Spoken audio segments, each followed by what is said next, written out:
day everyone, I am Julien Claire Lim, a first-year student of Bachelor of Science in Nursing. So before I start my topic, can you imagine this first? You're walking through a lively city that is full of buildings that are high enough to reach the sky.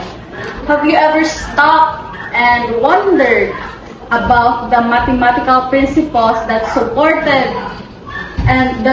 the design and construction of those buildings? Today we are going to embark on a journey about the mathematical patterns and diagrams. My topic for today is patterns and diagrams in tessellation. So these are our learning outcomes. At the end of the lesson, you'll be able to first apply geometric concepts in describing and creating designs, and second, understanding the principles of tessellations, including the concept of repeating patterns without any gaps or overlaps. So, patterns and diagrams.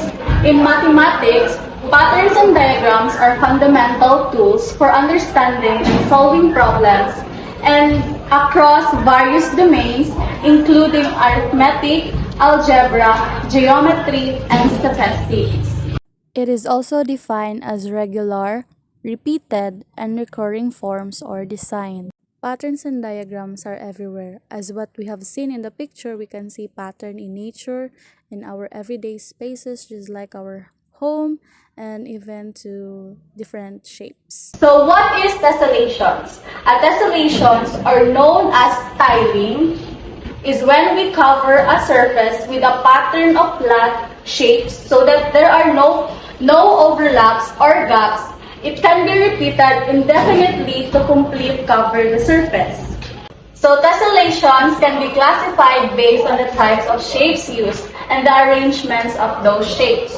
The common types of tessellation include regular tessellation, which uses regular polygons, and semi-regular, which made up of two or more regular polygons. So here are the examples. At the right side, here are the examples of regular tessellation. So we have square, we have a hexagon, and triangles. And semi-regular tessellations, we have different kind of regular polygons that are combined with each other. A regular tessellation is one where all the sides' lengths are equal and all the angle measures inside are also equal. Note that the angles would have to meet together and not leave any gaps. So here are the examples of tessellations. So one of the famous mathematicians and artists, who is Maurice Cornelis Esker, uses his artwork a tessellation. Next, please. So another example is semi-regular tessellation. It uses two or more regular polygons. Next, please. And another example. So as you can see, it has no overlaps and no gaps. Here is the formulation of tessellation. Every vertex looks the same and the sum of the interior angles at each vertex is 360. Just like in this first picture, a vertex is a point where two lines meet together to form an angle. So this is the vertex, the point line, and the vertex is equals to 360 degrees. The sum of the interior angles of a regular polygon is n minus 2 times 180 degrees, where n is the number of sides of the polygon. The interior angle at any vertex of a regular polygon is this formula. Take note that this formula can be used to find the total sum of the interior angles.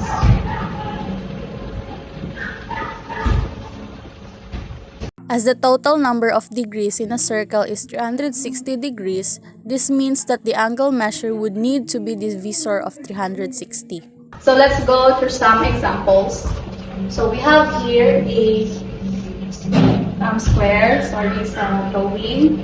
So to find the interior angles of the square, we will use this formula.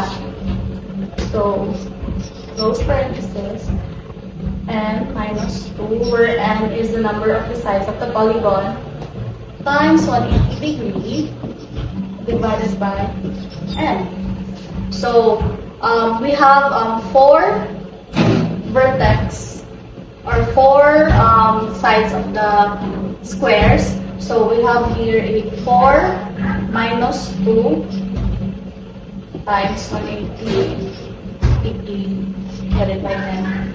So we're 4 minus 2 is equals to 2 times 180 degree divided by n. So 2 times 180 degree is equals to 360 degree. We will divide it into the number of sides of the polygon, so which is 4. So 360 degree divided by 4 is equals to 90.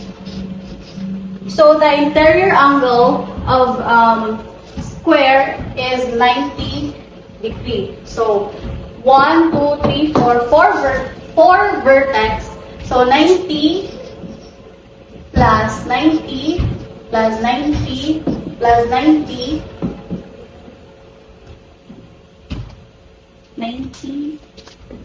is equals to 360 degrees. So it is tessellate. So yeah. Another example is the hexagon, where the number of side is 6, subtract by 2, multiplied by 180, divided by the number of side of the polygon. So 6 subtract by 2 is equals to 4, and 4 multiplied by 180 is equals to 720. 720 divided by 6, which is the side of the polygon, is equals to 120 degree. The interior angle of a hexagon is 120 degrees. So we have 3 120 degrees added together. So we have 360 degrees. So therefore, hexagon tessellate. So take note, dapat dili siya mag-overlap or wala siya gap. As long as ma-meet ng 360 degree, it is a tessellation. So same also applies sa any kinds of tessellation. So take note is every vertex of a tessellation is 360 degree. So there you have it, the not so complicated math behind tessellation. You can try it also for yourself. And that's all. Thank you.